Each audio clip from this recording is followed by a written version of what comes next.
Welcome to the Vault XL Crime Vault, an extension of this network. Thank you for joining me. If you'd like to donate to this great network, $129 Cash App. Stickers and chats are always welcome during the live stream. This content is pertaining to Susan Smith, the Grand Manipulator. Has she changed? And should she be paroled? Thank you for joining me. You'll now hear content pertaining to someone who had an affair with her inside of a correctional facility in South Carolina.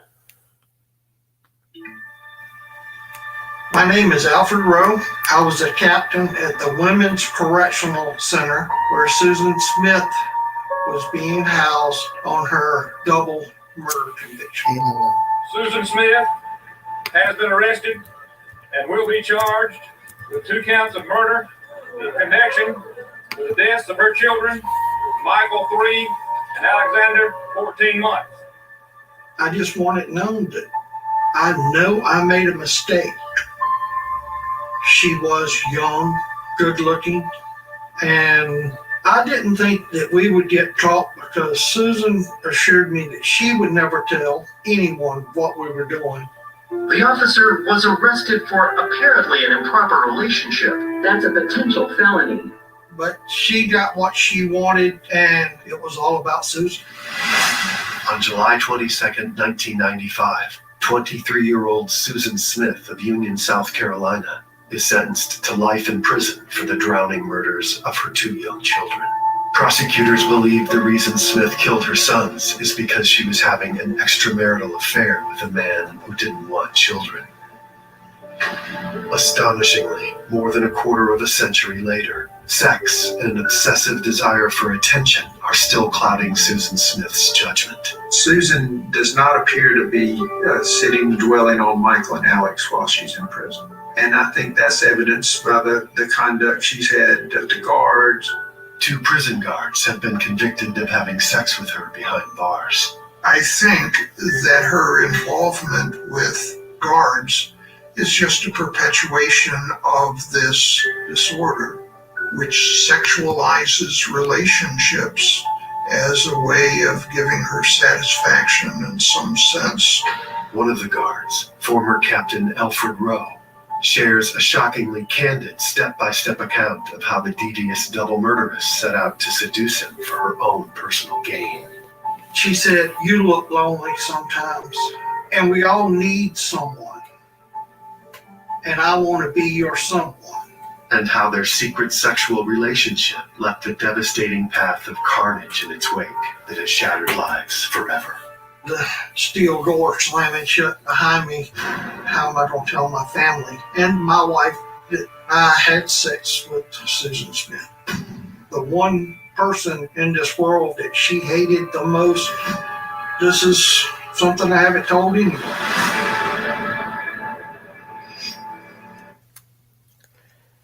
Imagine that. Columbia, South Carolina, 1999.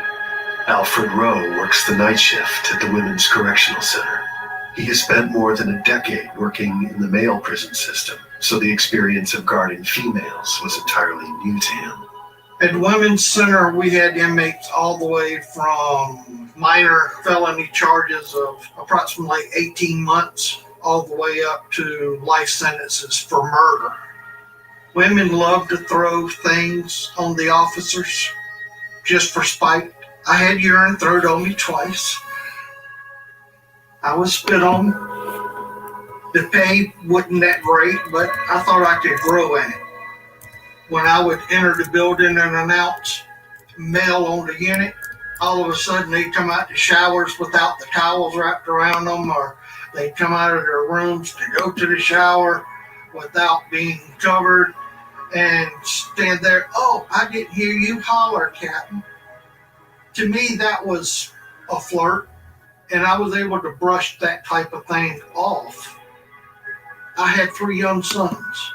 I was living in a suburb of Columbia, South Carolina, 90 miles from the town of Union, South Carolina, where Susan Smith drowned her 2 young sons. The first time I met Susan was my first night on duty. Susan to me, was just another face in the crowd. But it was a face that I had seen her did bit on TV, because it was still being brought up in the media even after her conviction. The type of inmate that Susan was, she was content, happy per se. Late at night, there were a few times that she would be whimpering, I guess, or sobbing a little bit. And she was allowed to keep a picture of her boys in her room. So she had a picture of the two boys. I've always thought, how could a mother drown her sons just to get a new boyfriend? It was shocking.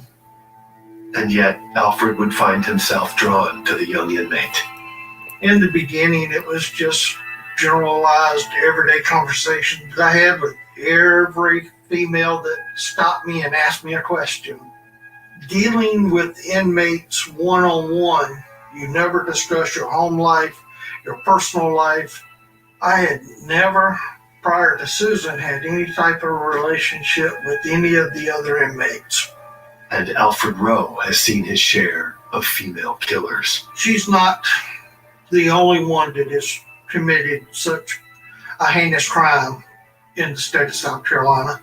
And there were several women who had killed children, to include one that had killed a mentally handicapped child that she had been the caregiver of for several years. The dangerous sexual relationship between Row and Smith begins innocently enough. Susan and I first connected when she approached me one night when I was on her unit relieving the officer for dinner, about midnight, when she should have been in bed. And she said, I really need someone to talk to. And I said, well, do your inmate request form. And she handed me the form she had already filled out. And I said, I'll make sure this gets to the medical department. She said, no, you need to read it and then come back and see me. And the note basically said, I need to talk to you about you. I think I like you. And that's all the note said. I told her, I said, Susan, I'm glad you like me and the way I conduct myself, because I was hoping that's what she meant. But I found out that, no, that's not exactly what she meant. Susan was a very attractive young lady at that point in time in her life. And I'm not going to deny that as a man in my late 30s at the time, that it was nice for somebody my age to have a 25-year-old, extremely attractive lady tell me that she wanted me. 5 years earlier, In the autumn of 1994, a distressing news story involving missing children begins to break in Union, South Carolina. A story that immediately gets the attention of state and federal authorities. This was something that put Union on the map that probably most citizens from Union would wish they were not on the map. former prosecutor speaking. Union, South Carolina is a very small town. People know each other, very laid back. You live there. Former you work reporter. The headlines began with 2 boys missing. Mother carjacked at red light. Search is on for 6-foot black male. A distraught young mother of 2 has reported to police that a carjacker drove off with her children inside the car. There had been a carjacking of a young mother and her 2 sons. She claimed that while she was stopped, she was carjacked by an African American, that he had her drive, that at some point he pulls over, tells her to get out. She wants to get the children out of the back of the car, and he says there's no time for that, and leaves her and drives off. I felt sorry for her and the father of the 2 boys. Local law enforcement immediately start an intensive investigation. From a law enforcement standpoint, until you prove it wrong, you have to accept it. In other words, there was a manhunt. They did the artist rendering of who she said had done it. You know, there were a lot of people that fit that description. A lot of people, you know, I guess police were just doing their jobs by going checking suspects. Police question people from the black community, which heightens existing racial tensions in South Carolina. She had accused an African American man, so law enforcement had to do its due diligence, but it did make African Americans feel like there was this cloud over them, and they did feel like, okay, here we go again. This is racist. The news of Susan Smith's missing children spreads rapidly. The entire community rallies around the young mother, combing the area for the boys. I'd be out tearing apart every nook and cranny of the county. There was the greatest outpouring of, for lack of a better term, volunteerism. People held vigils, people went out and physically searched. Searches of the lakes turn up nothing, so divers stop looking. Meanwhile, media from across the country descend on the small town. At first, there was just the local stations covering the story. And then, all of a sudden, the story grew. And the national media was there. I think even international media. Oprah Winfrey, BBC, NBC, CNN, you name it. They were here. And they just kind of transformed this whole downtown into a media haven. When the story became covered by the media, I think most people believed that what she was telling was the truth. I couldn't personally imagine that I would be as calm as they were. Through it all, Susan's husband David, from whom she had been separated several times, sticks by his wife's side. But to some, there were troubling signs exhibited by the supposed grieving mother. Her demeanor, it was awkward. There were no tears. I mean, you know, a person just losing their kids. I mean, babies, mere babies, and there was no tears or anything. I was a little sensitive thinking, is that really true in Union? And knowing the landscape where people live, I just don't think that happened. The mother escaping without her children did worry me. You know, why would anybody kidnap two small children and the mother's car and let the mother go? The entire nation is about to get a shock, and an unsuspecting prison guard will be put on a sexual collision course with a devious and unpredictable killer. I knew I was wrong as soon as that night ended.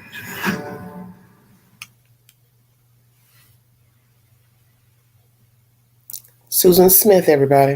Of the reported abduction of South Carolina mother Susan Smith's children in a carjacking captures nationwide media attention.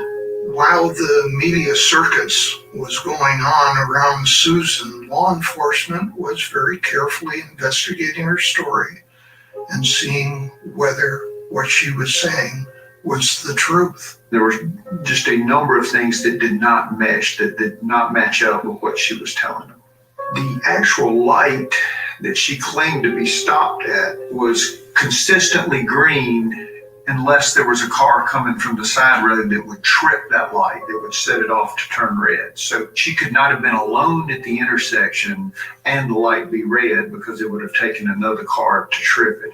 And as time wore on, there were fewer and fewer leads on an actual potential carjacker, and more evidence was pointing towards Susan as the perpetrator. Suddenly, it changed, especially the headlines from national media. Law enforcement changing directions. Mother brought in for more questioning. Law enforcement personnel conduct polygraph tests on both Susan and husband David. Susan was consistently inconclusive the closer you got to the issues on Michael and Alex's safety. With the evidence increasingly pointing towards Susan Smith, Union County Sheriff Howard Wells interrogates her privately. The result of that interrogation is stunning. Suddenly, Mother changes story about carjacking confesses to drowning sons. We were standing right on the streets by the jail entrance, and the tension was high, real high. Susan Smith has been arrested and will be charged with 2 counts of murder in connection with the deaths of her children, Michael 3 and Alexander 14 months. Susan Smith has been charged. He said it so slowly, definitively, and there was like this, what? Prison Captain Alfred Row, who will later be charged with having sex with an incarcerated Smith, takes the news like everyone else in the nation does. I just felt a drop in my stomach. You know, a mother killing her 2 sons. Why? My wife was furious.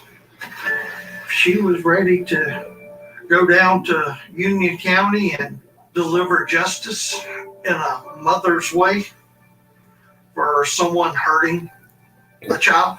I think when the truth came out about what actually happened, not only the public, but I think also the media felt betrayed.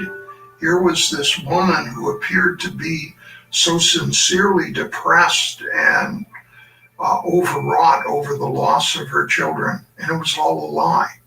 It was a convenient racial stereotype. Michael and Alex were still strapped in their car seats, and the condition of the bodies was really bad. I saw grown men that I'd worked with for years with the state law enforcement division openly weeping. Susan made a choice. She made a horrible, horrible choice that she would put herself, her happiness, above all else, above those children. Once the trial got started and things started coming out about why she done it and why she made up the story, that's when my attitude towards her as pitying her changed to being angry that a mother could do such a thing to her children. But why would a prison guard with such contempt for a murderess engage in a sexual relationship with her? And what psychosexual traits does Susan herself possess that drive her seemingly inexplicable actions? The defense put up a internationally known forensic psychiatrist, and he testified tracing the entire history of Susan from those early days of uncertainty and instability in her family up until the death of her 2 sons. I think when some of the stories came out about Susan Smith's childhood, I really do think people felt sorry for her. Her father committed suicide. Her father died by suicide by shotgun. Then the stepfather who molested her. I think there was sort of this empathy, in a way, for her. On several occasions, Susan tries to escape her problems by attempting suicide. Her suicide attempts were cries for help, a test of whether she would be loved or whether she was worthy of being loved.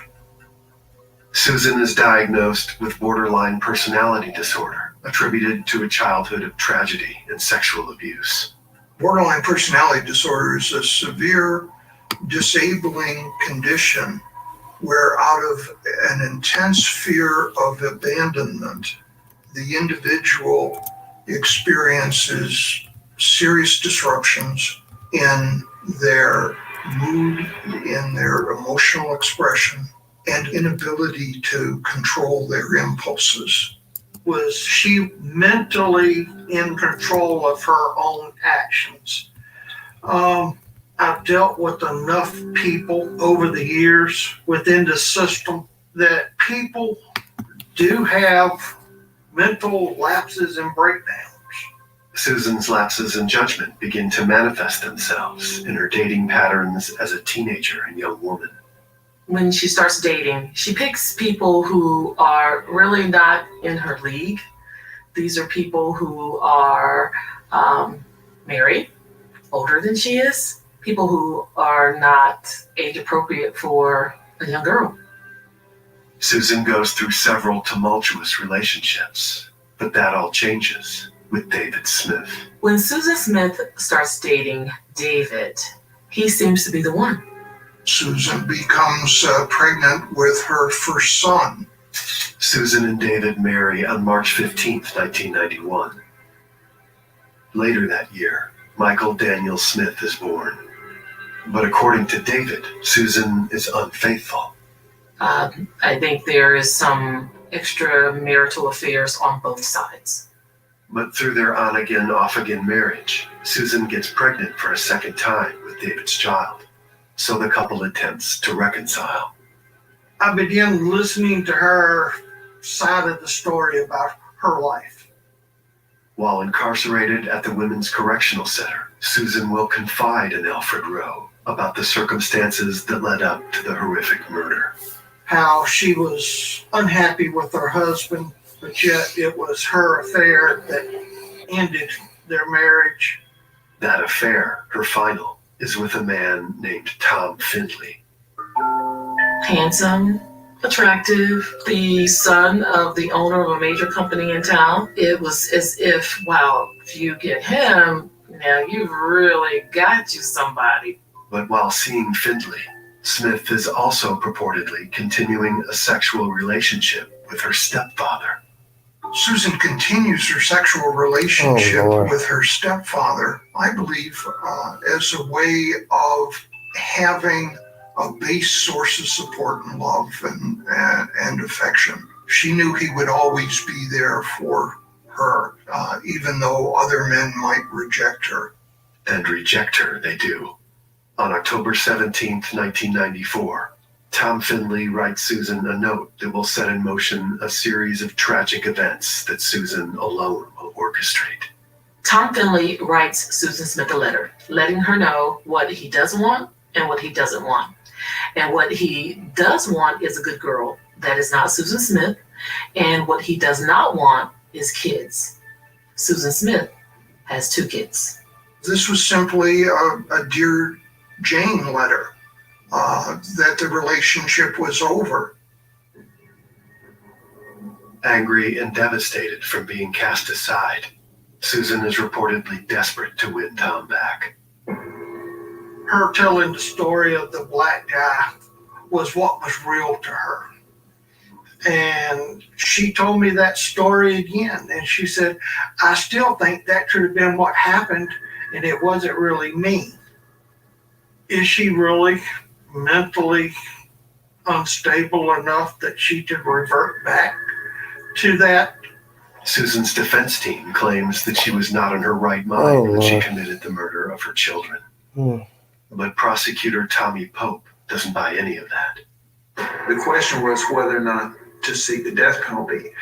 For me, the choice was clear. If the carjacker had committed this crime, if there really had been an African-American carjacker, there would have been a tremendous outcry that justice would require the death penalty. If David Smith, the father, had committed the crime, I think there would be a similar outcry. I felt personally that we can't have a different standard for a middle-class white female mother for the same horror, for the same crime. At Susan Smith's trial, her defense claims that the death of her children was not the result of murder, but of a suicide attempt gone wrong. That Susan was this terribly emotionally vulnerable, unstable woman with extremely poor judgment who, on impulse, jumped out of the car, which led to the death of her children. She claimed during the trial that it was a botched suicide attempt. I don't dispute that she had to be in a tremendously horrible state of mind to do what she did, but I do not believe that Susan was looking to commit suicide. The evidence doesn't add up to that. As her prison guard, and ultimately her sexual partner, Alfred Row is privy to a private side of Susan that the public doesn't see. I did at times see remorse in Susan's face and eyes when talking about killing her sons. But was it compassion that caused Row to disavow everything he had been taught and everything he knew was right in order to have a sexual relationship with a murderer of children? Did he realize the terrible consequences it would have? I had no rationale. I was in the moment. Does she have remorse now, Susan Smith? Any regrets? Was she mentally insane? Mental disabilities? Because it's been said she has some mental issues. Did she try to kill herself? One would say, well, how's that possible? You're the driver of the car. But only the 2 children died. The oldest So what is the truth? So she actually had an affair with her stepfather after being naturally molested as a young person, and then affair with a man while married, going back and forth with the husband, or both of the children, where both of the children are actually her husbands. One would wonder, because when you're going back and forth, and you're also sleeping with different men, is it possible that those children were not his? At least one of them had left, let's say, or maybe even both. Did it ever occur to the husband that possibly these aren't my children? Who was he having an affair with? Takes 2 to tango. You hear here, both were possibly starting out having affairs, but then obviously the goose got cooked and said, well, I don't want to participate anymore, knowing now she's still sleeping around with other men. This is expected of someone being molested to then go out and seek sex with men. That's why she's probably was sex driven, may still be. Sex was equated with love, affection, attention, because she had been molested by her stepfather. We hear this all the time of young girls having sex with men, boys, frequently getting pregnant early in life because they have had sex early and or were sexually assaulted by another child or another man, sibling, relative, whomever. So this is how she got attention. She used her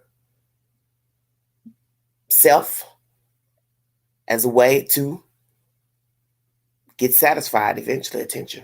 It's a very sick story, but it happens often. That's the sad part. Correctional Center in Columbia, South Carolina, early 2000.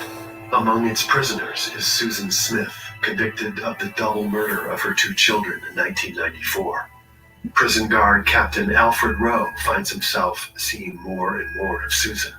We did talk quite often. I guess I did make it a point to check on her. The conversation kind of took on the sense, I'm lonely. You look lonely sometimes. And we all need someone. And I want to be your someone. At that time, me and my wife were having some difficulties. And Susan... I'm going to interject here. I was going to ask that. Was he lonely? Well, he said he had problems. Susan told me on a few occasions that she wishes she could have her boys back. She wished that she hadn't drowned them. But she knew she couldn't get them back, that she had done it. And it was over with as far as them coming back. Was she telling him the truth? Because what you always have to remember about a manipulator, she lied, obviously, in saying a black man carjacked her, which that never happened. She was already having numerous affairs with 2 men, maybe more, don't know. So you will get accustomed to lying. So now you're in prison. You know you're not getting out. You hear him also say she seemed content while incarcerated. That's a deep statement to say about a person. They seemed content. Was she content with that life? I know I'm not getting out of here, so I'm going to make the best of being in here. And most people would say, you might as well. You're not coming out. You're not leaving.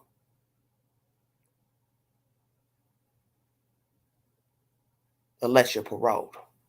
So I'm going to make the best of being here for now. So maybe that's what she thought. I'm here. I might as well do what I do best, which is seduce. It's not to say that no one was ever attracted to her on their own, maybe approached her in life before she drowned her children, but she's in this space. Her options are just men or women, guards and or women. Did she ever have affairs with women inmates? Vixen. Prison vixen. That's how she's labeled.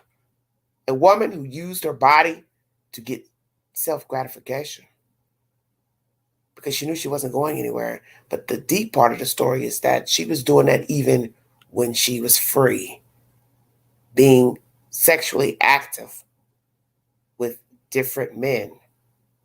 And this starts usually young, as you hear, molested by her own stepfather. Did the mother know this man was molesting her girl child? Where is that mother today? Is she alive? How does she feel about her daughter? Do they have a relationship if she's alive?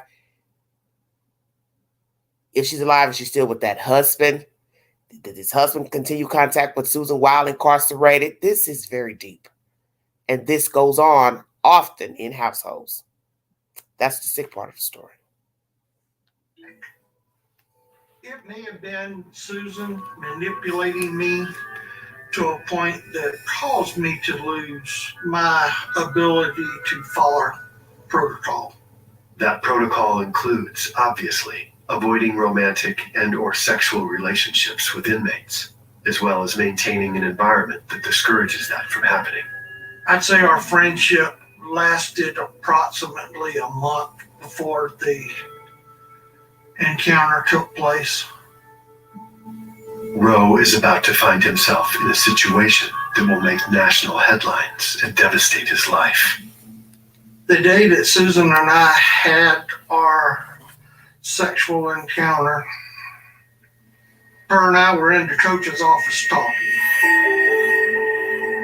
One of our daily routines. And we realized nobody else was there. And she says, "Can I give you I need it." And I agreed and said yes. Was that statement true? She approached him to perform oral sex and told him she needs it. That's deep. Wow, wow, wow. How was he interacting with her all these times and nobody knew or suspected, or did they, but they kept their mouths closed, inmates and guards? Was it normal practice for him to be in a room with her alone often, in the coach's room, as you hear him talking? And why is it this even happened? Ask yourself, how in the world did this happen?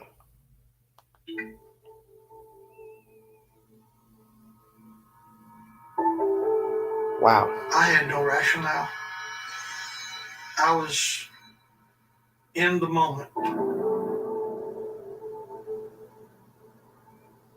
And then I walked her back to her dorm, then signed her in, and that was the end of the night. I knew I was wrong as soon as that night ended. Row struggles to explain his rationale for making such an impulsive and ultimately life-changing decision, but he is candid and frank in his reflection. I saw her as an accomplishment maybe on my part, that I could attract someone of her age and looks. I hate to put it this way, but maybe a notch in my belt. A notch that I've regretted for 20 years now. But while Row knows his actions were wrong, he doesn't suspect they'll become known to anyone but he and Susan. After all, she had promised him never to tell. But things would quickly change just days later, during, of all times, Alfred's wedding anniversary. a week or so later, I had taken some time off to go on a vacation with my family for my anniversary. And I started getting phone calls while I was on vacation saying, "Did you do it? Did you do it?" And at first I didn't know what they were talking about. And then they said, "Rumors are going around about you and an inmate." And then I knew what was going on. And the day I returned, law enforcement showed up at my home and arrested me. The long ride from our home to the jail, then the steel door slamming shut behind me, I wrote out my confession. The officer was arrested for apparently an improper relationship. For that corrections officer, that's a potential felony. When news breaks of Susan's sex with not one, but two prison guards, the public and those involved in covering the case receive yet another dose of shock and disbelief. We find out that she's had sex with some guards behind bars. And Plural. it just really makes you wonder about where her head is, even behind bars. Unbeknownst Where to their Alfred heads? Row, Wow. Susan is simultaneously engaged in a personal relationship with another prison guard, 50-year-old Houston Cagle, a lieutenant. Cagle and Smith reportedly have sex 4 times. My opinion is that she had both Lieutenant Cagle and myself at the same time, so that Wow. she'd have somebody during the daytime and somebody at night. It's my understanding that since Susan was confined in the Department of Corrections, that she's had sexual relations with both guards and with other inmates. Fact that she had told me that she would never tell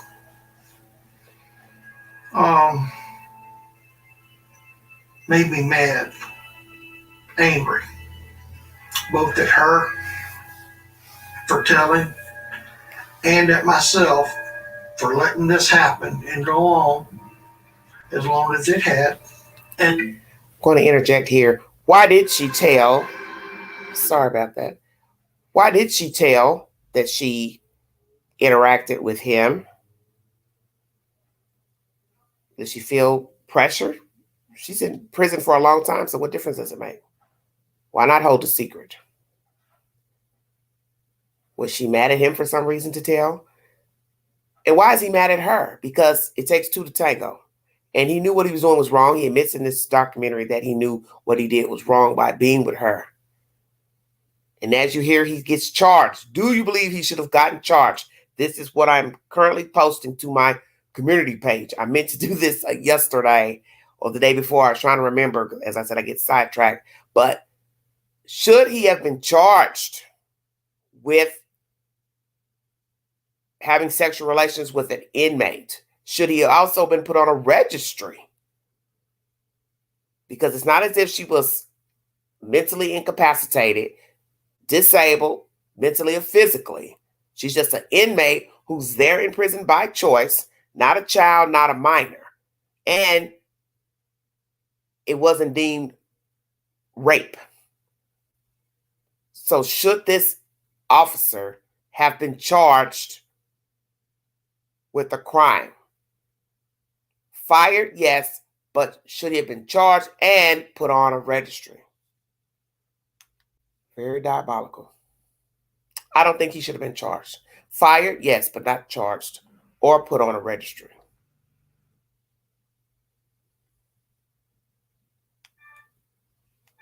my name is Alfred Row. I was a captain at... Sorry about that. Kind of restarted itself. What are you saying in the chat? She will never be sorry. She thinks of nobody but herself. Well, some might agree. But you hear that she obviously used sex to get what she wanted before drowning the boys and once incarcerated. So this is all she knows in how to deal with men. Maybe she never learned how to have a friendship with a male, learn how to have camaraderie with a male without having to pull her clothes off. And there are probably a lot of women like that. And you have men who think like this, who don't believe that a man and a woman can actually be friends without there being sex involved. And naturally, you know that's not true. I have many male friends who I've never had any type of sexual relationship with, and I valued those friendships in high school, college. Had no desire to be with them in that way. That's what's so interesting about the mindset of people. But once you violate a child, because I do not know when she started having a relationship with her stepfather, trust is broken, betrayal. This is the ultimate betrayal, sleeping and slumbering with a child. This is all she knows, depending on how long she was sleeping with this man. And then you find out she's older with children, and she's bouncing back around between her husband, different men, and her stepfather. So how many men was she sleeping with while still married to her husband, separated from her husband? How many men were there before she drowned her children? Because now you see why she's exacting this same type of behavior behind bars. It's what she was doing anyway. It's what she was doing anyway. Queuing up the information. Thank you all so much for joining me. This is a baffling story. And as I said before, what is so sad about this story is that many children are sexually assaulted in their households by relatives, parents, step-parents. So what would you expect her to be doing? She's lashing out. She's exhibiting what's been done to her. This is why I said assaulted children end up becoming pedophiles, because they're exacting what was done to them. It's really a tragic story. And as you heard this lady saying, a former reporter, a lot of people felt sorry for her once they found out what was going on with her and her stepfather. Father killed himself. Don't know why he killed himself. Don't hear nothing mentioned about the mother thus far in this documentary, which is very weird to me. You hear this man messing around with his own stepchild, but you don't hear any mention of the mother. If the mother found out, did she confront the daughter? What happened to the marriage? This is very strange to me. Where is her mother? Is she alive or deceased? It's very, very scary information. Has she changed? Will she be paroled next year in 2024? Please take the polls on my community board.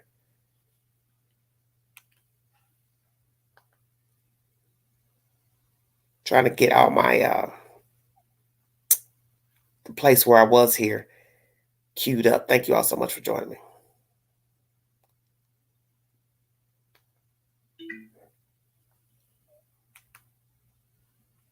I think we'll go back a little bit.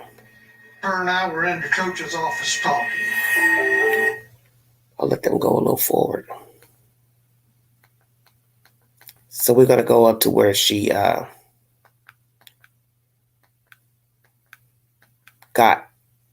she told on him. I'm having a problem going forward for some reason. Okay. Wait 1 second. And I started getting phone calls. Thank you for joining me. While I was on vacation, saying, "Did you do it? Did you do it?" And at first I didn't know what they were talking about, and then they said rumors are going around about you and an inmate. And then I knew what was going on. And the day I returned, law enforcement showed up at my home and arrested me.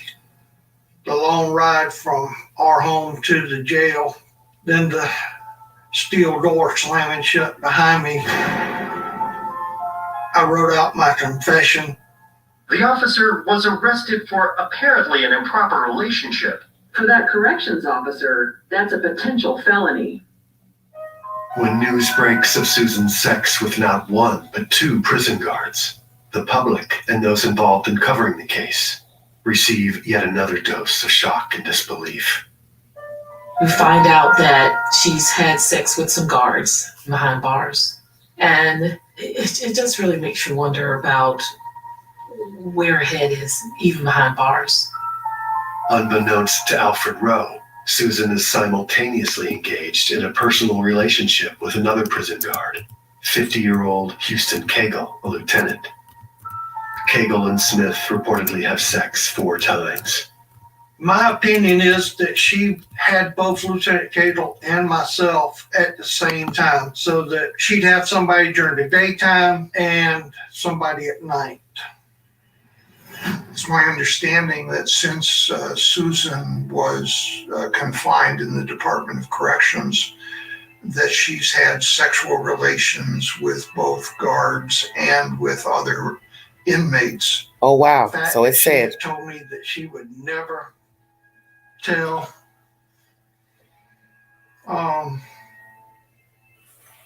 Made me mad, angry. So you do hear now in this commentary that she did have sex with guards and inmates, because I asked that earlier during this live. Did she have relations with inmates? And it has been said that yes, she has.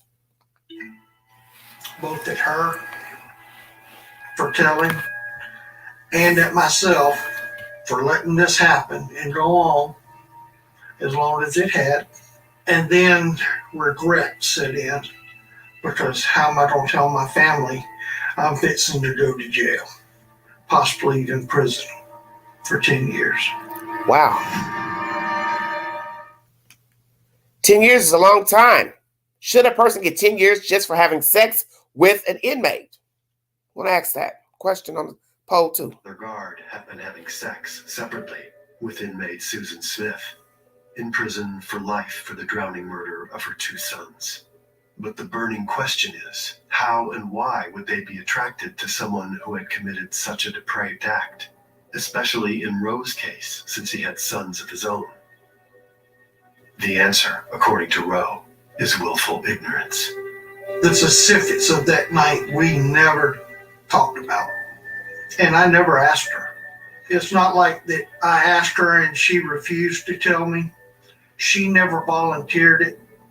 And I guess I never really wanted to know the actual details. Why not? You said this girl talked to you often.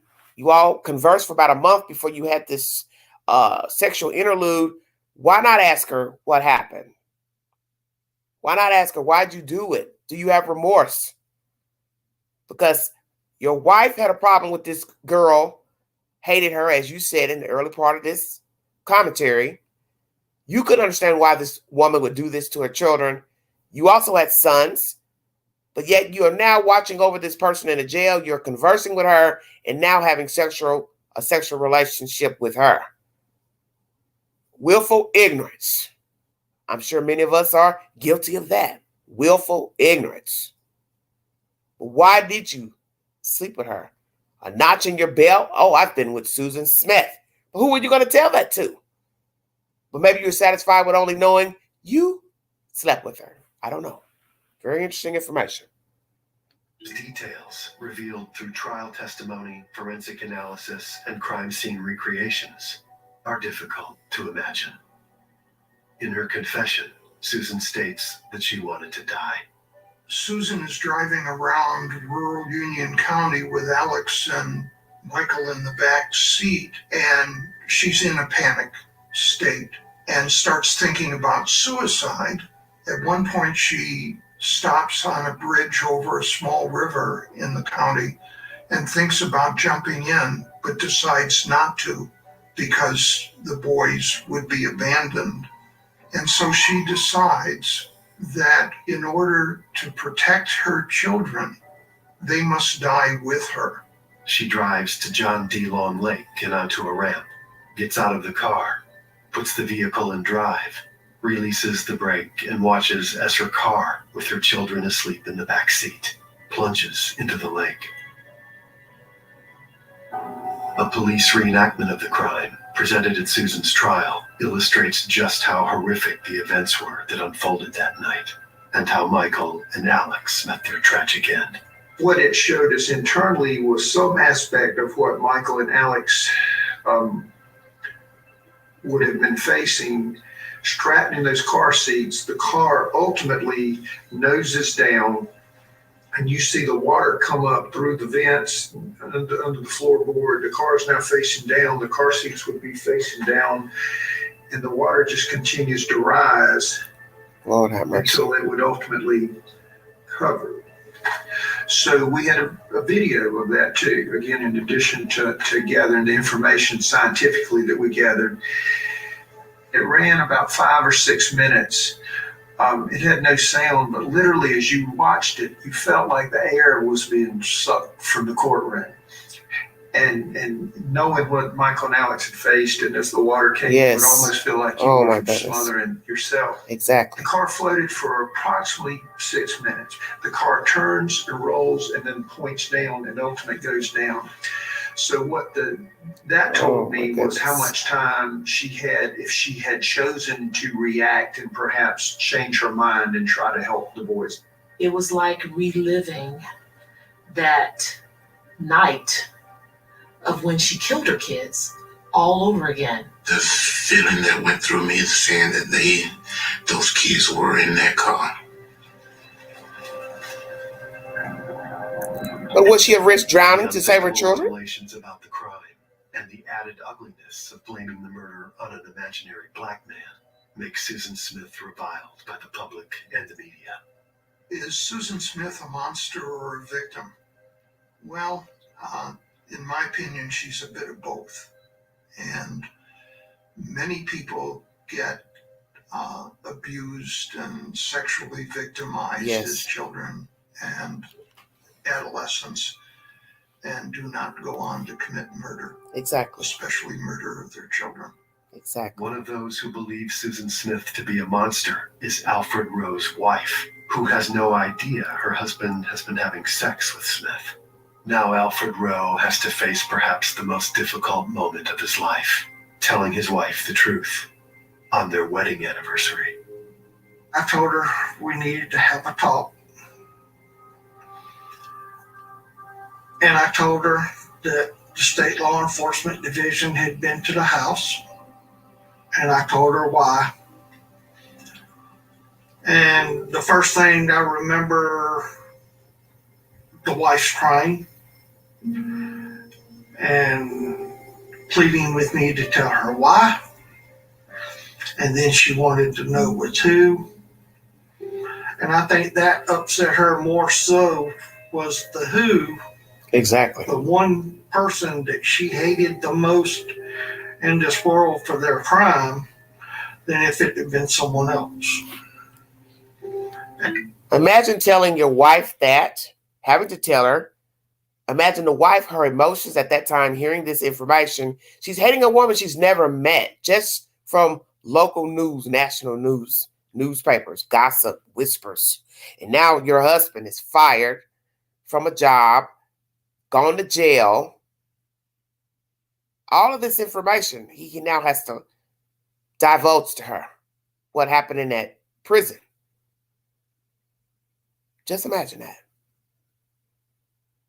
Contempt for another human being you've never met, never will meet, but your husband is guarding this female and he's been having sexual relations with her. And now he has to tell you what has happened in that prison and how he has lost his livelihood, income, may have to go to prison for that same woman. And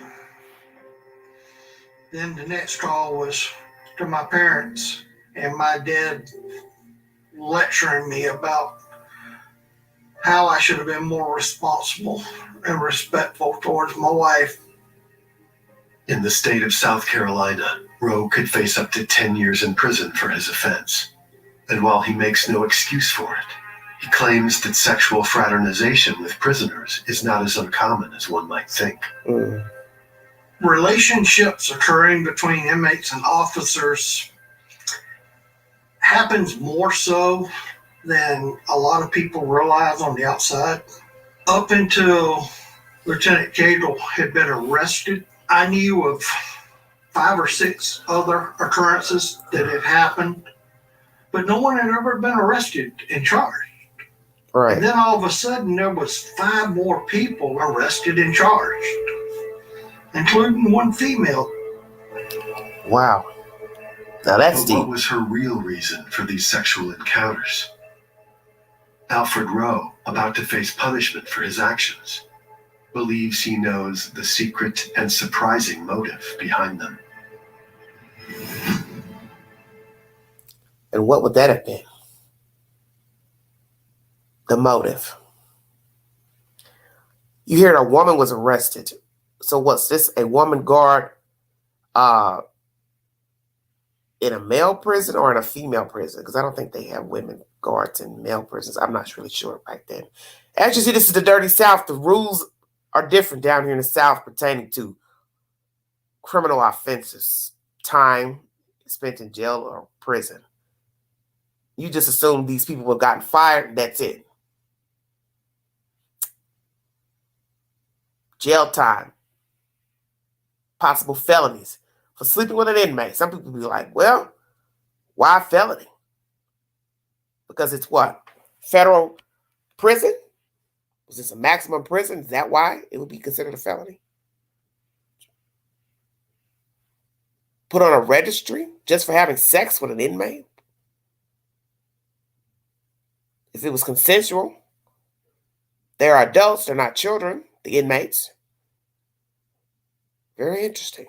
Do you agree with them being on a registry? Do you agree with them receiving any type of jail time or prison time? I will put that also on the community board. Very interesting information here. Hello, everybody in the chat. Thank you for joining me. Please take the polls on my community board.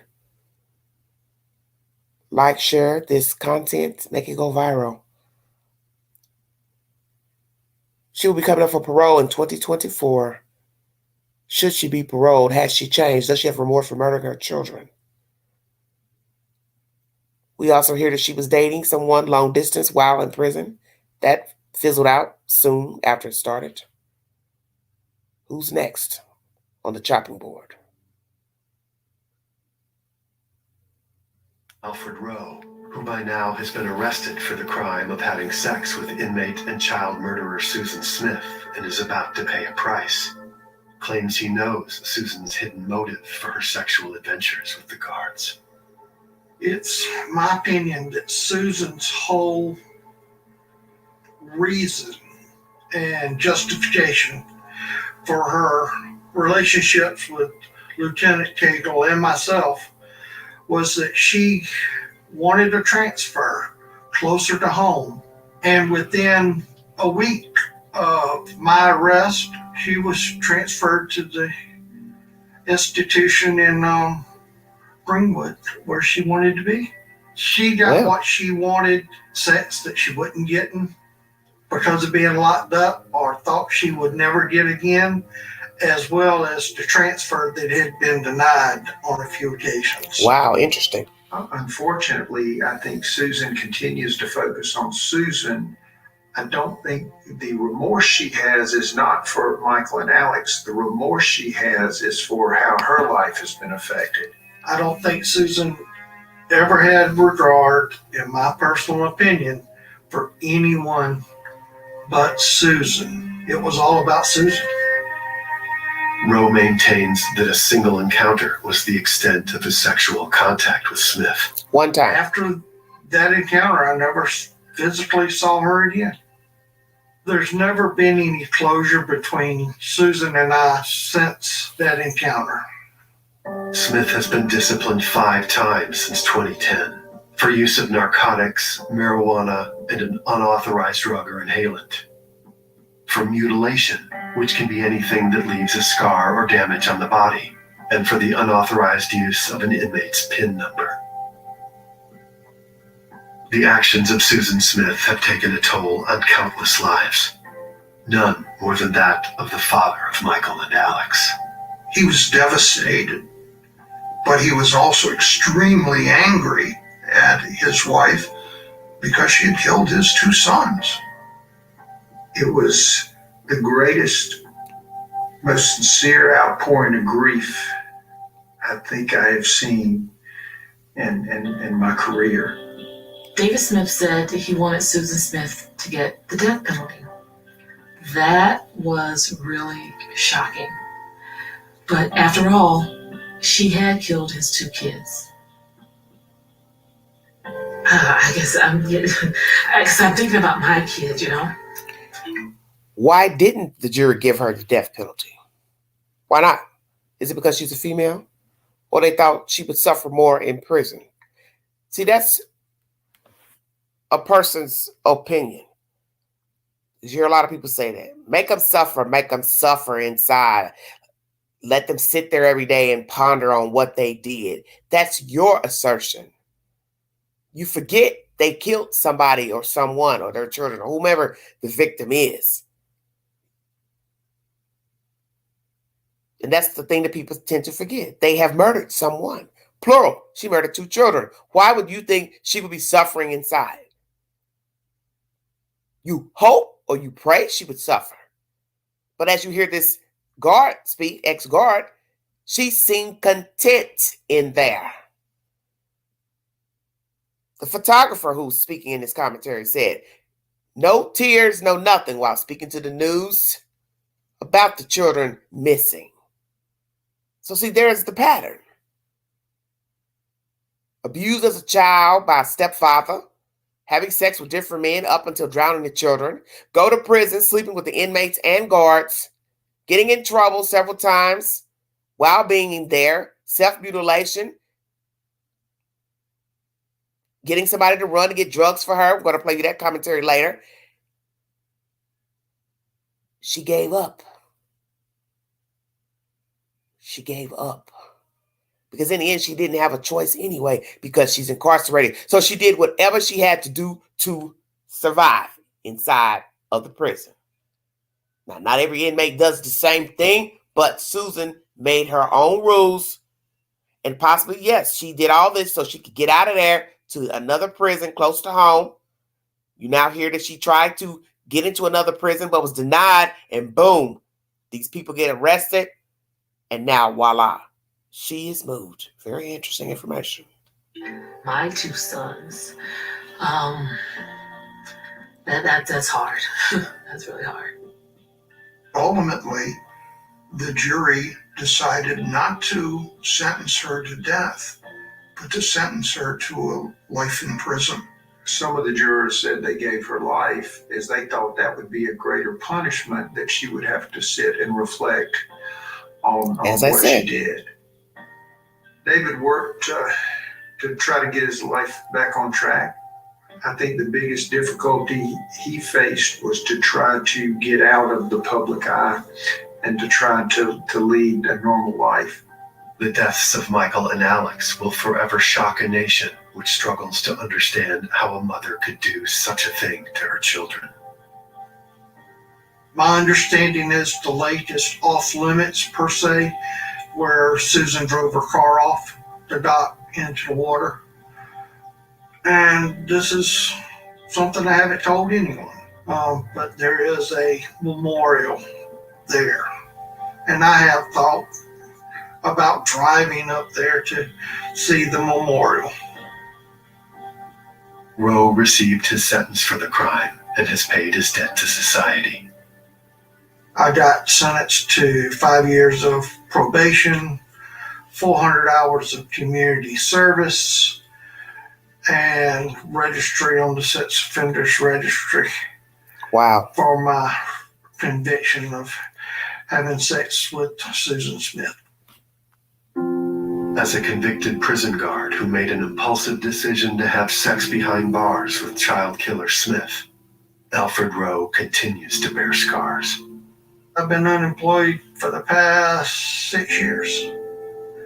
And everywhere I've applied, it says, thank you for applying. We'll contact you should we decide to consider your application. Or they'll just come out and bluntly say it due to your placement on the National Sex Offenders Registry, right, we're unable to offer you employment. Wow. So and I can blame no one but myself. Anything a person does in life affects more than themselves. My actions affected a lot of people. My parents, my wife, my kids, they had to hear about it at school. I have not forgiven myself. I just want it known that I know I made a mistake and I can't change what has happened. People can't blame me for it all. They can't blame Susan for it all. We both played a part. She'll be eligible for parole in 2024, everybody. Alfred Row remains married to his wife. Wow, what a story. Thank you for joining me. Hello, Pen 1010. Let's get to the next commentary pertaining to Susan Smith. Please take the polls on my community board pertaining to Susan Smith, Mr. Rowe. Should these men have been arrested for having sex? Because people have sex with people all the time in authoritative positions, in jobs, prisons, jails, facilities. Should they be, one, arrested? Two, should they be put on a sex offender registry? Because one would say, well, who did he offend? He just had sex with a grown person who's incarcerated. I want you to think about that. You're entitled to your opinion. I don't think he should have been on the sex offender registry. That's a bit much. That's a bit much. I don't agree with that. I think he should have just been fired. And as he said, where could he work? I mean, felons are hired all the time. Some people, give a person a chance depending on what the felony is for. But once you're on a sex offender registry, that's deep. And even though people may look it up and see, oh, it's not for, raping a grown person or a child. He just had sex with old Susan Smith. But it's how it looks. 6 years of unemployment and still married to his wife. Why did the wife stay? Please take the poll on my community page because I asked you this question. Why did the wife stay married to him? Because you're talking about years of walking around in a small town demographic, listening to gossip, he said, she said, children hearing this had to be hard on them. And then now this man can't even bring in money to supplement the household. Okay. Update. Ruby Frankie due in court. Trying to bring you all the latest information. Alec Baldwin to be recharged for the murder of the young lady on the set of that movie in 2021. And also Suzanne Summers has passed away at the age of 76.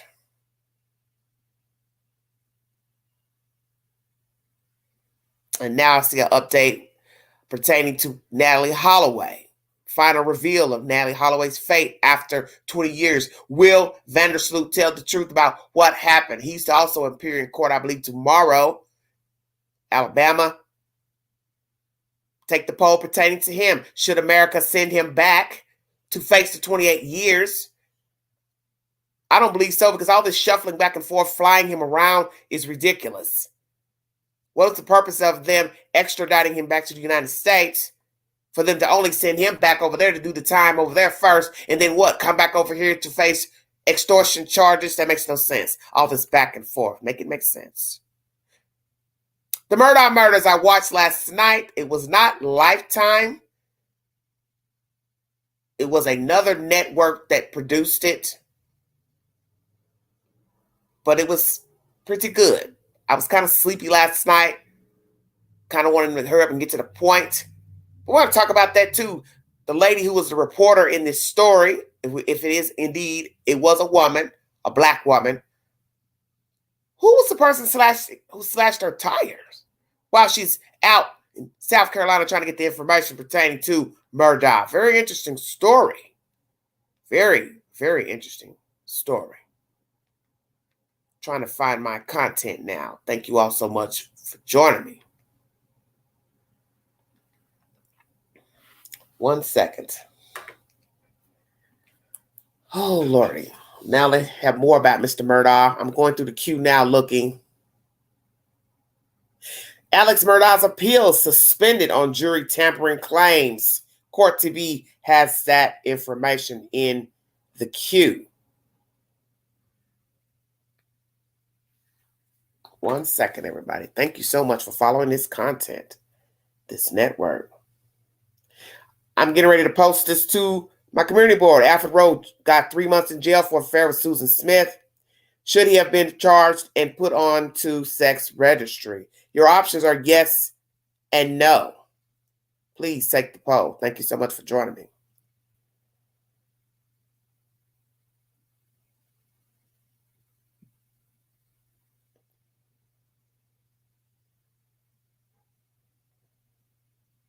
I also posted 2 other videos pertaining to the cop that got her to talk, that works with SLED in South Carolina, the SLED agency, how he got her to confess about her children.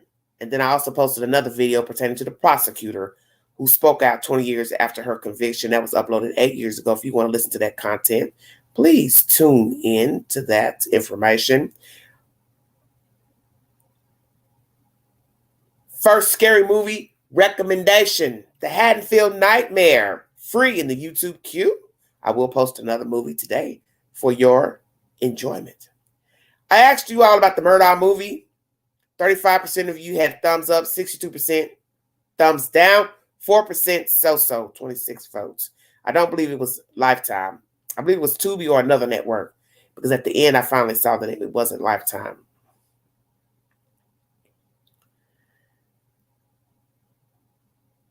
Should a person be paroled if he or she murdered more than one person? 4% of you said yes, 96% of you said no, 114 votes. Thank you so much. Do you think Susan Smith has remorse for killing her 2 toddler boys? 7% said yes. Dear God, who are the 7%? 81% says no, 12% not sure, 102 votes. Should Susan Smith have received the death penalty? 87% said yes, 13% said no. Should Susan Smith get parole? 6% said yes, 94% said no, 52 votes. Who are you 6%ers? I'd like to talk to you. You think she should get parole? Please, I need to talk to you. She killed 2 people, 2 little people. It's who she killed. For the record. I also asked you, the guard who had an affair with Susan Smith was and still is married but never worked a job after being fired. Should his wife have held him down for 7 years? 16% of you said yes. Hell no. 84%. Okay. So 84% of you said no. She shouldn't have. Should she have stayed with him, that guard? 9% of you said yes. 91% of you said no. Thank you all so much. And the rest of the commentaries pertaining to other breaking news, Vandersloot, and so on and so forth. And once again, J.J. Vallow's remains have been returned, will be returned to the family. Thank you all so much for that. And naturally, Court TV is keeping us abreast of all the information. Lifetime, I do has a movie about the Murdaughs. That's the one I need to watch, because the version I watched was another network. I don't believe it's the same movie that I watched that I posted to my community board. But Bill Pullman is playing in another version of the Murdaugh storyline, just so you know. Several people have different, I guess, versions of the Murdaugh story. And Vandersloot intends to plead guilty in the Holloway extortion case. Court TV has that rendering as well. I'm trying to find my information pertaining to this Susan Smith, because I thought I had posted it. Well, one moment. Hello, everybody in the chat. A lot of crazy nonsense. I want to talk to you all about medical examiners and coroners, because I watched a very interesting documentary last night on PBS pertaining to people not being qualified to render a death investigation and the rendering of a death after a person passes away. Should a person be qualified to render said information? We're going to talk about that as well in an upcoming live. For some reason, I cannot find this information that I had posted. This is strange. This is what happens when you look at so much stuff. Try to find it. Hold on one second. And also, Bad Romance, the Vicky White story, is premiering October 21st on Lifetime. You know, I followed that story extensively and brought you the information up until the very end last year. So if you want to watch the rendering of her life and what happened with that breakout, I believe it's Alabama, the Vicky White story is airing on Lifetime October 21st. Okay, everybody, I'm trying to bring you this information.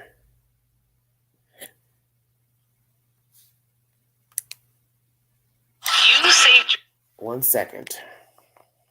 This is pertaining to an inmate that was in jail with Susan Smith many moons ago. And we're going to hear her rendering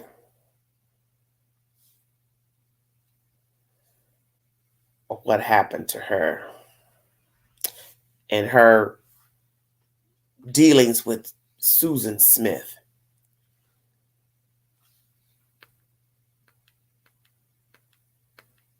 Thank you so much for joining me. So much going on. Every day I go into YouTube queue and I'm just like, what in the world? How much true crime can you hear every day? It's nonstop. She's roomed with Susan at Leith Correctional. Christy is a self-proclaimed, fast-talking, streetwise 20-year-old.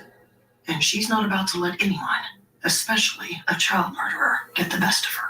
My mom said, Christy, when you get to prison, you find the biggest, baddest bitch in there, and you run to them and you smack them. I was a mean girl. I thought she could be a good target for me to pick at.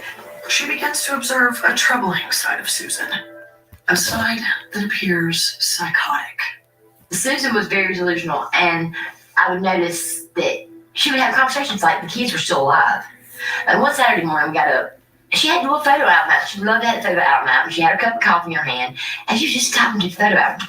She's like, it's okay. Michael's going to take care of you, Alex. I know he is. And I was like, what is she saying? Them kids are not going to come back. I come in the room. She was in the room in fetal position in the bed. She's like, I didn't mean to do it. I should have died too. I tried to get him out the car. I tried. I didn't even want to deal with that part of it at all. She liked to have her control of everything that she could have control of, even if it included your business. It was all like a mental game with her. Excuse my language, but she did. It's possible that Christy let Susan's manipulative digs slide, because Susan was the queen of the commissary.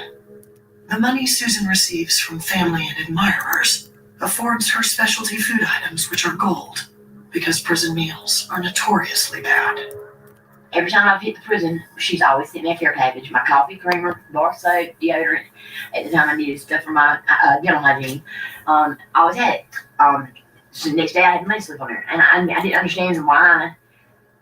At first I didn't understand why. But it's like she buttered me up for the go. I guess killing, you know how you feed a calf and then you slaughter it. Because I've done all the dirty work. I worked in the cafeteria, I'd bring her letters back from Pam, or I was at the library, I see Pam, you know, it was another way, it was another hand for her, as we call it. Like, we'll go out with our cotton yard as letter. It was somebody else to get her what she needed, not what Christy needed. But yeah, at the same time, Christy needed some new shoes, and she knew if she got me new shoes, I'd probably take them 2 more letters and take the chance of going to jail and all. Christy, just barely out of her teens, has never had a meaningful female authority figure in her life. So Susan begins to fill that void. Usually at all the institutions, the ones that Alfred Row been there the speaking. longest, what they were called was dorm mother. I, for years, grew up without a mom, and I chased a mom. Every other woman that come in my life, aunt or whatever, I called mama. Everybody was labeled mama. Within this complex maternal dynamic, Christy gradually begins to assume the role of obedient daughter. Favors are done for approval, even risky ones. According to Christy, Susan has an insatiable drug habit, and she pays Christy to secure a variety of narcotics for her. My main purpose was to bring her pills. I've become her guppy.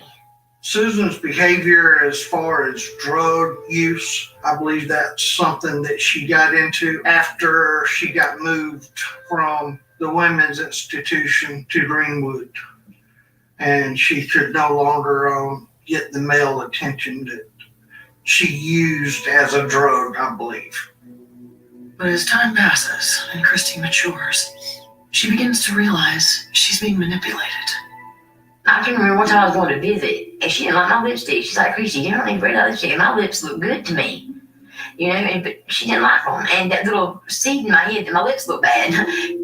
You wouldn't see the reason why right then. But I sat back and thought about things, and I can see exactly why. It was, to see, oh, is she gonna listen to me? Or are we friends enough for her to believe that her lips don't look right, But with Susan, you never knew with Susan. It was always is she telling the truth? Is this all the story? Or was she leaving it out? Is that how she see it, or is that how I'm gonna see it? You had to, when she tell you something, you had to really pick it apart and see if there's truth to it. After a while, I did see a different side of Susan. I believe she is very much a master manipulator. You see, this is what's wrong with the world right here. Listening to this conversation from somebody who was locked up with her. Most of the people in there are gang players.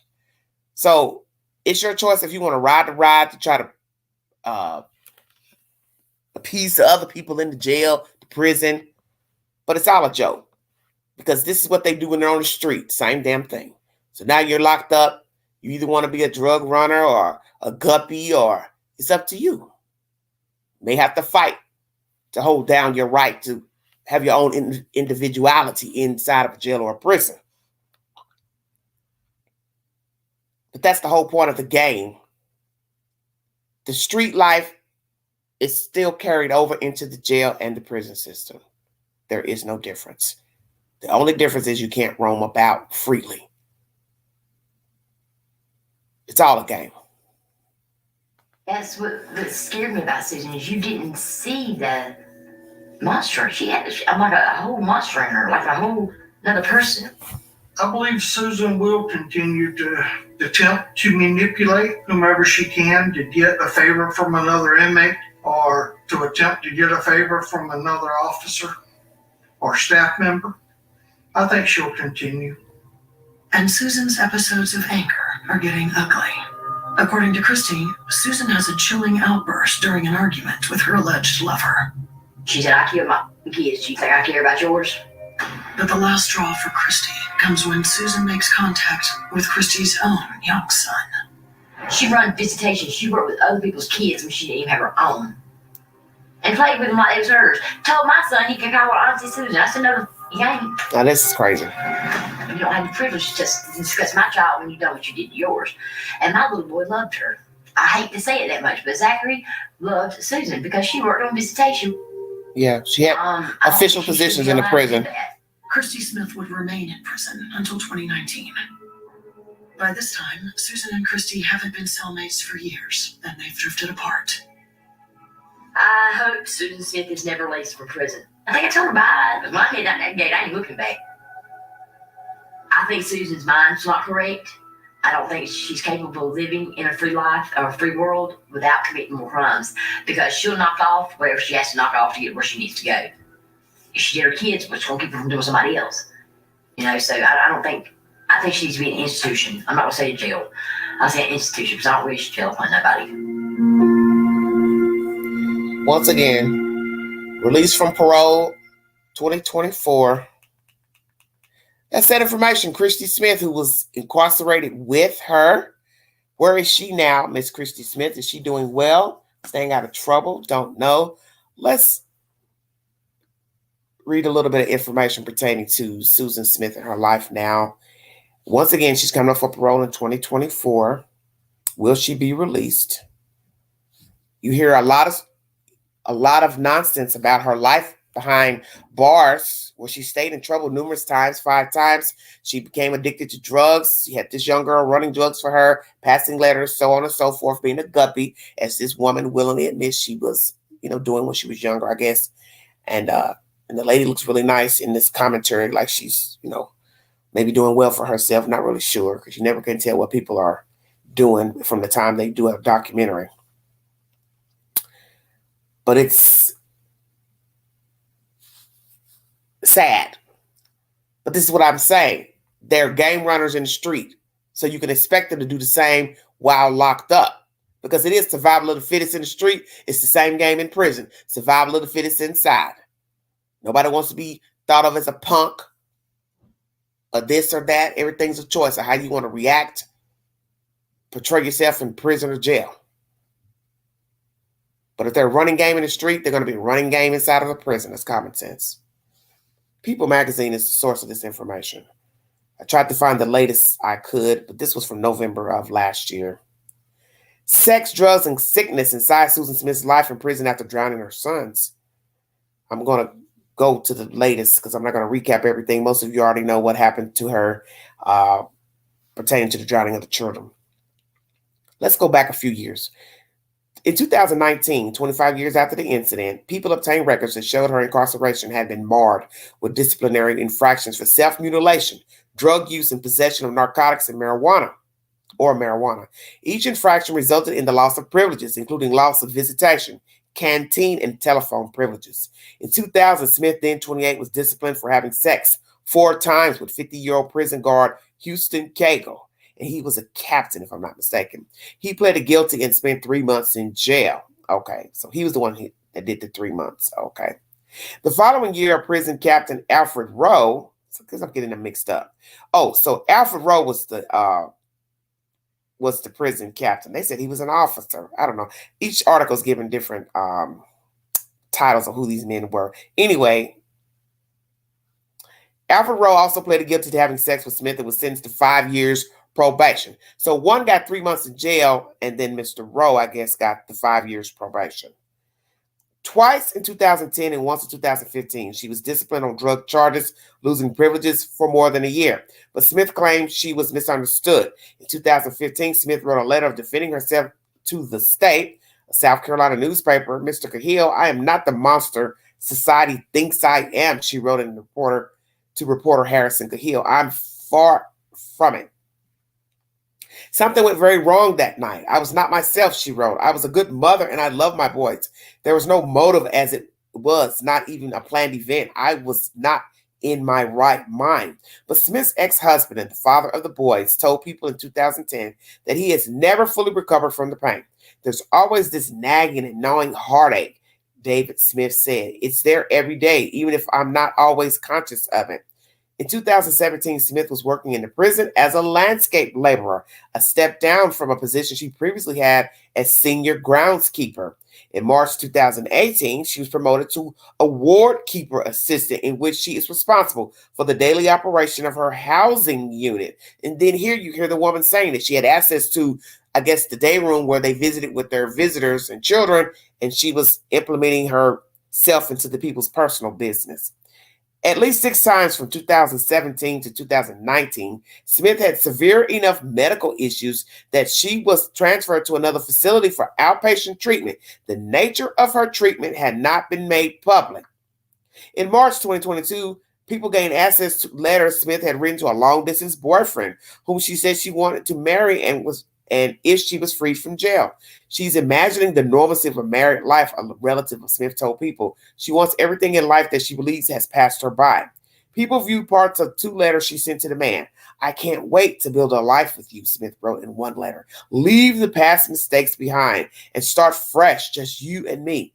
However, in October 2022, Smith and the man had stopped corresponding, according to one Smith family members. Yeah, that fizzled out. They are no longer corresponding. It's over. So in 2022 of October, they no longer had contact. So it started from March to October. What happened? Why did it fizzle out? Going to an outpatient facility for 2 years. What was wrong with her? Female problems? Cancer? Polyps? What? Cysts? What? Still ovulating? What? Could it be diseases? Did she contract a disease while in there? Sleeping with these guards? Because you got to use deduction. If they're sleeping with her, they're sleeping with other women in the prison, and they're also sleeping with women on the outside. Stay woke now. So she's probably getting venereal diseases while in the prison, and it has been said that she did contract an STD. Which was it? Let's go to the Crime Wire and see what extra they have to say pertaining to her. Oh, wow. What a story.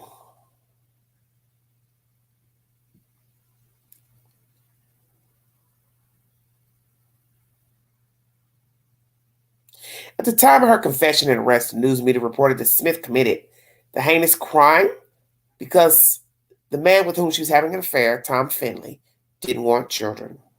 However, during her trial, Seymour Halleck, a psychiatrist and law professor, testified for the defense that Smith was suffering from severe depression, suicidal ideation, and had multiple sexual affairs, including with Finley's father, J. Carey Finley, as well as her own stepfather, Beverly Russell, and others. Repeat. Before those children were murdered, she's going back and forth with her own husband, remember? Finley's father, her own stepfather, and other men. Wow. Smith later denied that the affair with Finley was her motive and argued that she was not the monster people thought she was. 20 years after her conviction, she penned a letter that said, and I just repeated to you where she's saying, something went wrong. She wasn't herself. She loved her children. She was a good mother. There was no motive. It was not even a planned event. She just wasn't right in her mind. However, Smith's acts were as deceptive as they were heinous. For 9 days following the incident, she made emotional televised pleas along with her then husband David for the safe return of her babies. Additionally, investigators learned that Smith began manufacturing her lies and alibi while running through the woods immediately after pushing her sons into the lake. In other words, she knew what she had done was wrong. After her conviction, the defense argued that Smith suffered from a variety of mental health issues and was diagnosed with dependent personality disorder.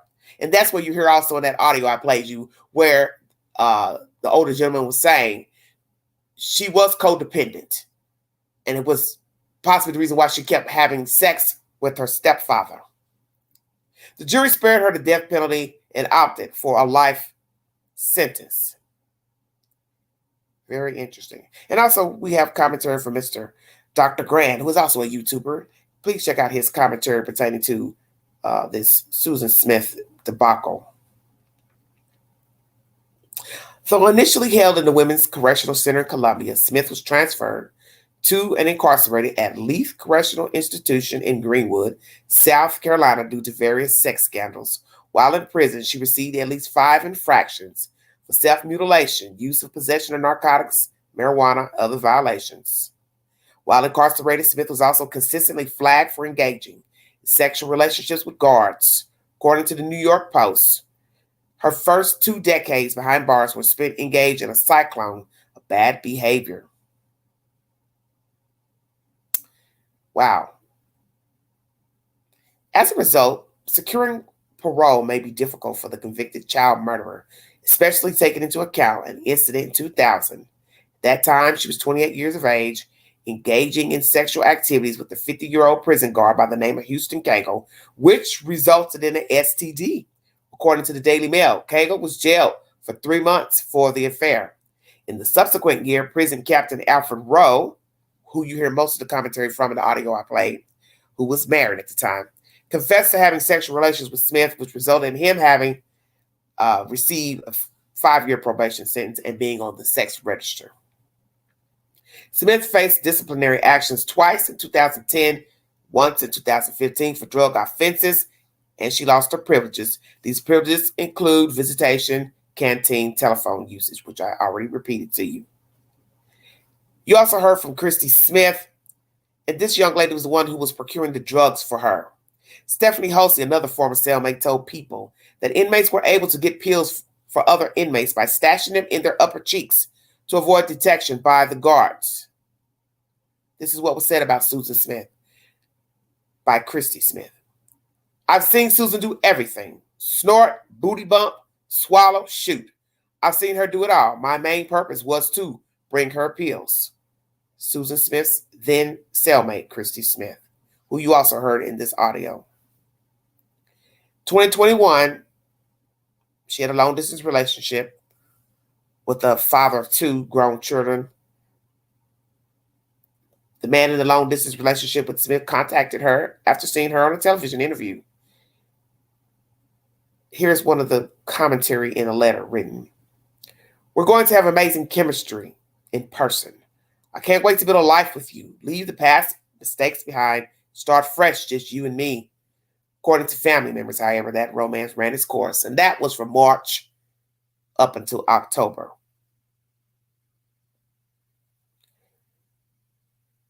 Susan Smith is eligible for parole in November 2024, which has raised concerns and stirred outrage. Given the gravity of her actions and their lasting impact on countless lives, many believe that parole should never be granted in her case. Family members have previously expressed skepticism that Smith would be paroled. I don't think she's got a snowball's chance in hell of getting parole in 2024, a family member said. I think her husband David realized that too. She's exactly where she needs to be, quote, unquote. And then there is a short poll that says, should Susan Smith be granted parole? And I'm going to vote no. The Crime Wire is the source for that said information. 7% of this poll said yes, 93% said no, and so far 416 people have voted in this poll. David Smith, her husband, is remarried and has children with his new wife. In interviews, he has said he's forever haunted about what happened to his sons. Always this nagging, gnawing heartache, commented Mr. Smith in 2010. It's every day, even if I'm not conscious of it. In 2011, Smith spoke at a child death training workshop for prosecutors, paramedics, and law enforcement officers in Columbia, an event sponsored by the State Law Enforcement Division. And then it just goes on to talk about the reasoning for maternal filicide. Studies have been conducted at Texas Tech University. And this lady by the name of Martha says it goes beyond mental illness, Ms. Smithley says.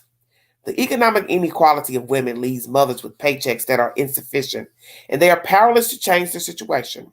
For the mothers who commit infanticide, the struggle overwhelms them, and they commit a terrible, heavily regretted act that costs them their child's life, their family, their freedom, and their peace of mind for the rest of their lives. She continued to say, my work and that of others makes me realize that anyone is capable of hurting a child. Everyone has a recipe for losing it and assaulting others. Most people manage to dance around the recipe and maintain control. And that is so very true. And that's the whole point. Impulse control. Some people have it, some people don't. That's why you have some people who can deal with a lot of stress, adversity, without breaking the law, acting out, becoming abusive themselves. And then you have the other people who become abusive.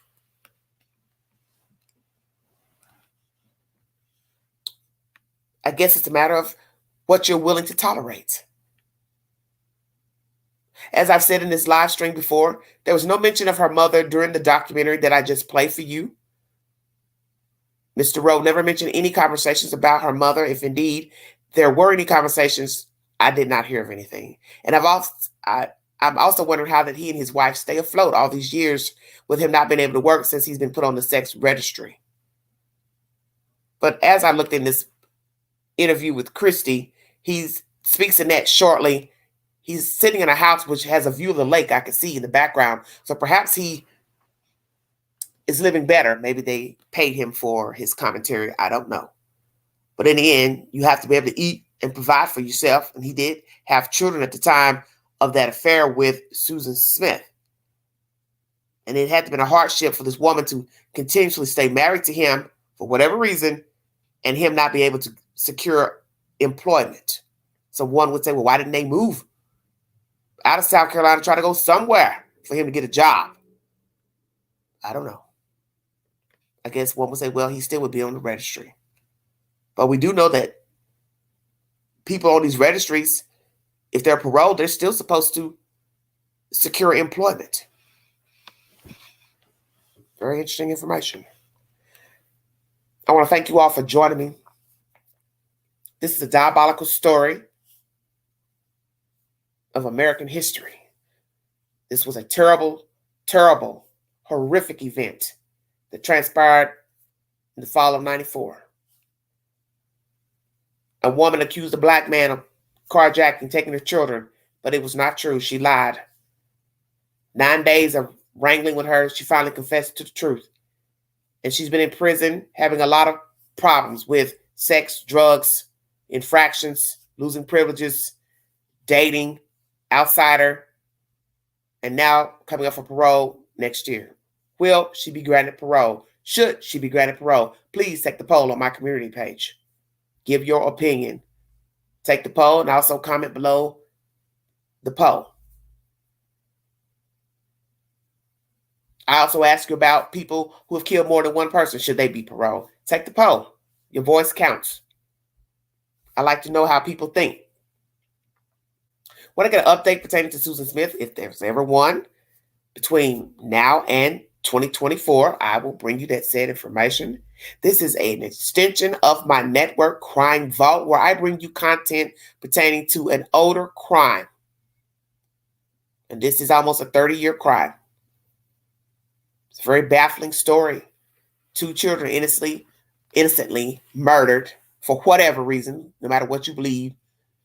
If it was because of that man she wanted who wrote her the letter telling her he didn't want to be with her. I find it interesting that he would write a letter. You rarely hear of men writing letters, so that kind of struck me strange. A young man writing a woman a letter. So maybe he didn't have the guts to tell her to her face, hey, I don't want to be with you anymore. Hey, I don't want a woman with kids. So was that the real reason? Because she had children, he didn't want children? Or were there whispers? Hey, she ain't the type of girl you need to be with. He came from a probably, middle class, upper middle class family. They owned a business. Maybe people got to talking, whispering. You know how they talk in small towns? Hey, she slept with this guy, that guy, that guy. She's still married, blah, blah, blah. She ain't the type for you. And a lot of men will listen to their family and parents, even if they are really attracted to the person.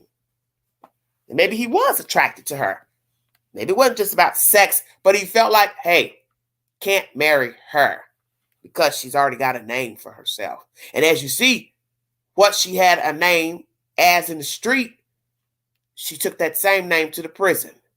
She only exacted in prison what she'd already been doing in the street, which was sleeping around. She equated love, attention with sex. Many people do it. She's not the first. She's not the last. The only bad part about the story, depending on your perception of who she is that she murdered her children. But many people have sex with people. Many young women have had sex with different guys. Guys sleeping with different women for whatever reason. Nobody judges them. Let's just speak facts here. Women are judged differently. You're judged differently if you didn't murder your children and you sleep around or had several sexual partners. And as I said before, I won't doubt that she contracted a venereal disease in prison. God forbid, have HIV, AIDS, or the other one. Can't think of it right now. Hepatitis. Because the girl just said she saw her do everything, shoot it up, snort it. So who knows what she was doing and what other diseases she contracted in there. That's possibly why the one guy who was a official in there, he got time in jail because they can say, yeah, she's got the disease, he's got it too. And then imagine these guards also sleeping with other inmates. They're passing the disease around, and then the guys are also going out to the street, and God forbid they got a wife or girlfriend. So I wonder about that with this guy. Of course, she only performed oral sex on Mr. Row, so I guess he didn't contract or give her anything. I don't know. But this is very interesting information. Thank you for your time, everybody. Have a wonderful week. Please check my community board, as I said, for updates, polls, and movies of the week. I will post a scary movie for tonight. I'm posting a movie every night up until Halloween. So please enjoy the commentary and know that there are numerous storylines right now out about Mr. Murdaugh. Different networks are doing documentaries pertaining to the terrible, terrible crime he exacted against his wife and son.